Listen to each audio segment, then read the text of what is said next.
one on Sunday. If we don't take Greenland, Russia or China will. And I'm not letting that happen. Trump told reporters. Do you know what their defense is? 2 dog sledges. In the meantime, you have Russian destroyers and submarines and Chinese destroyers and submarines all over the place. He continued. Trump has also previously suggested Denmark's approach to security was sending another dog sled. While leaving rooms open for possible negotiations, Trump emphasized that Washington will control the territory one way or another. He also dismissed concerns over possible fracture within NATO as Greenland remains a semi-autonomous territory of fellow NATO member Denmark. If we needed NATO, would they be there for us? I'm not sure they would. It affects NATO, but they need us much more than we need them, Trump remarked. The White House has said the administration is considering buying Greenland even by force, while Denmark has repeatedly opposed the idea, warning that any military action would spell the end of the transatlantic defense agreements in which the United States is permitted to deploy troops to the territory if it chooses. This is not the first time Trump has made an offer to buy Greenland.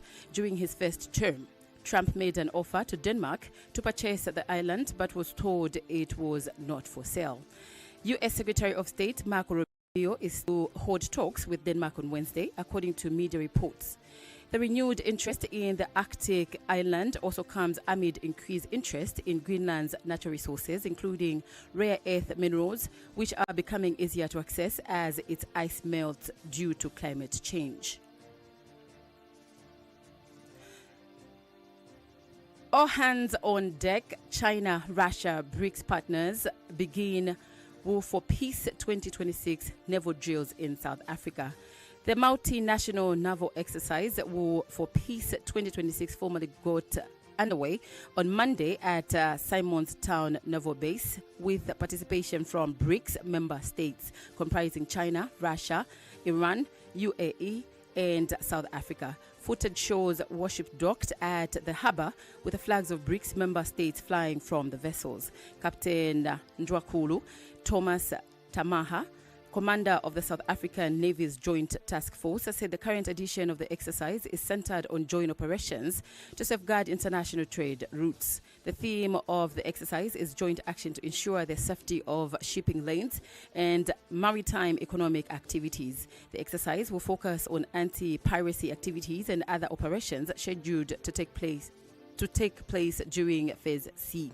Tamaha said participating naval vessels began arriving at the strategically located base in South Africa on Saturday, ahead of the start of the operation phase.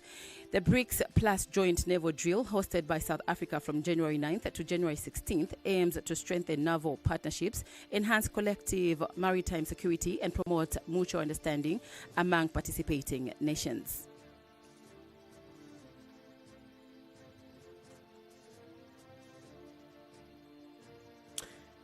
Morocco will be scared of us. Nigeria players look ahead to African semi-finals after assured victory over Algeria.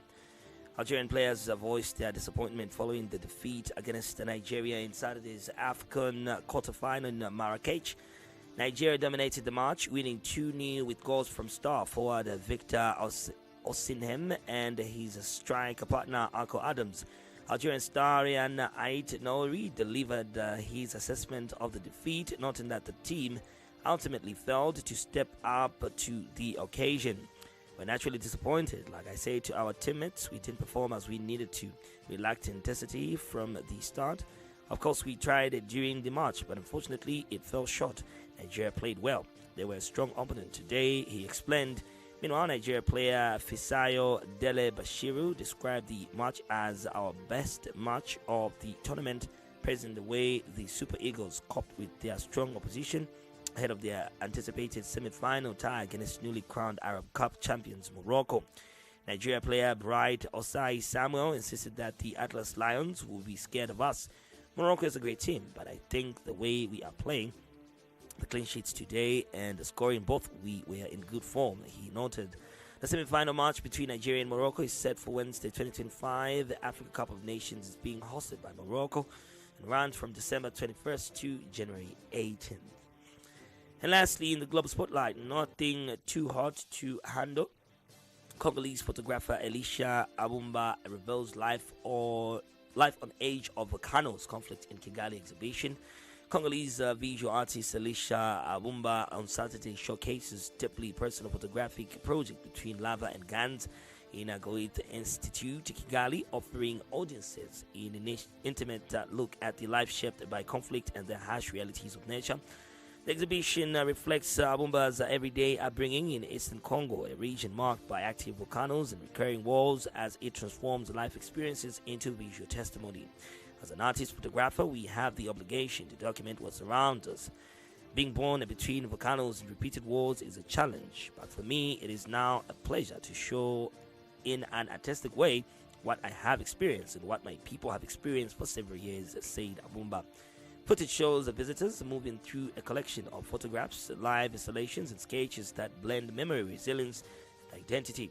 Giving art this touch of personal identity, this touch of personal history makes this project even more interesting, and that in itself is resilience, said attendee Esther Abumba. Kenyan photographer Ian Christian Machita explained the broader impact of such storytelling.